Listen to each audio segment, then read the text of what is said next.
जब वो महज 12 साल की थी तो उसके चेहरे पर फेशियल हेयर ग्रोथ होने लगा। अपने चेहरे पर आती दाढ़ी की वजह से लोग उसका बहुत ज्यादा मजाक उड़ाया करते थे, जिसकी वजह से उसका मोराल बहुत ज्यादा डाउन हो गया था। लेकिन आखिरकार उसने इस सिचुएशन से लड़ने की ठानी।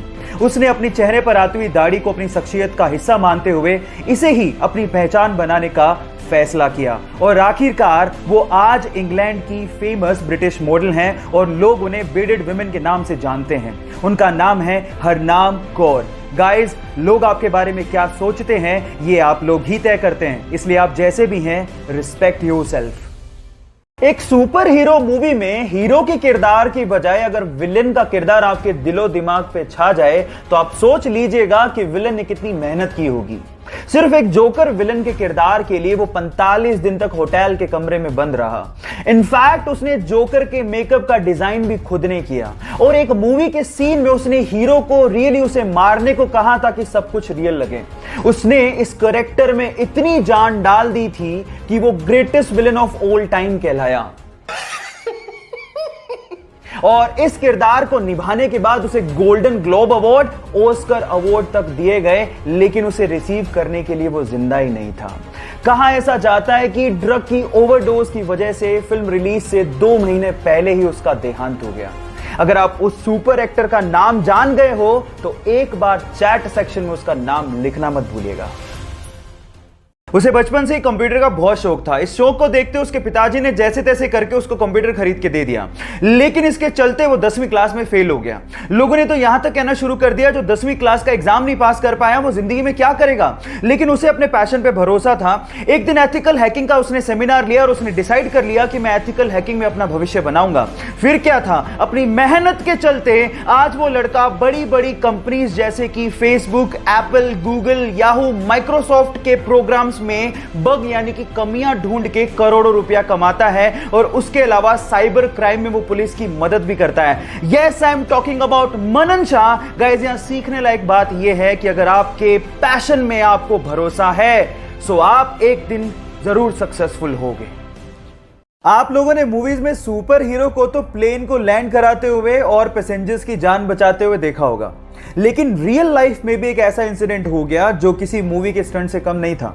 यह बात है 2014 की, जब एक पैसेंजर प्लेन को लैंड करना था, लेकिन जैसे ही पायलट ने टायर्स को खोला तो आगे वाला टायर ढंग से खुला ही नहीं। अब अगर उसी सिचुएशन में वो लैंड करवाता तो पक्का कुछ ना कुछ बड़ा एक्सीडेंट होता।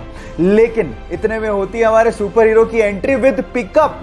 वो एक जीप लेके आता है और आगे के टायर को करवाता है लैंड अपनी जीप में और फिर प्लेन ढंग से लैंड होता है।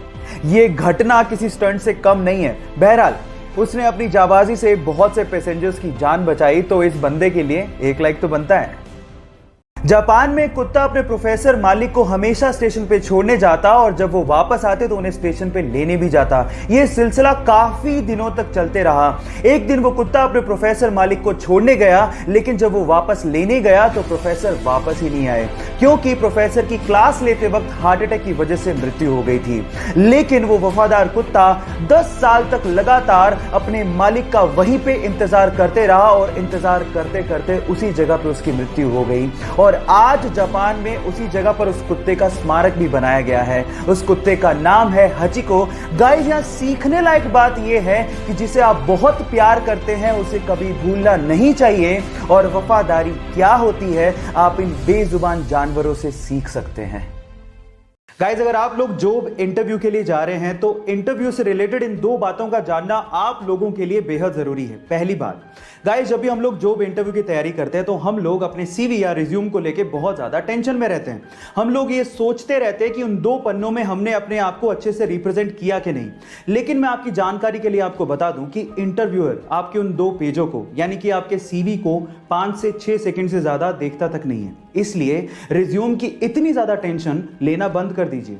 नंबर 2, किसी कंपनी में किसी जॉब प्रोफाइल के लिए जितने भी रिज्यूम्स आते हैं उसमें से 76% रिज्यूम्स सिर्फ इसलिए रिजेक्ट कर दिए जाते हैं क्योंकि उनमें अनप्रोफेशनल ईमेल आईडी लिखी हुई होती है। सो गाइज, मेरा यह मानना है कि आप अपने रिज्यूम से ज्यादा अपनी अनप्रोफेशनल ईमेल आईडी पे ध्यान देंगे तो शायद आपका काम बन जाए।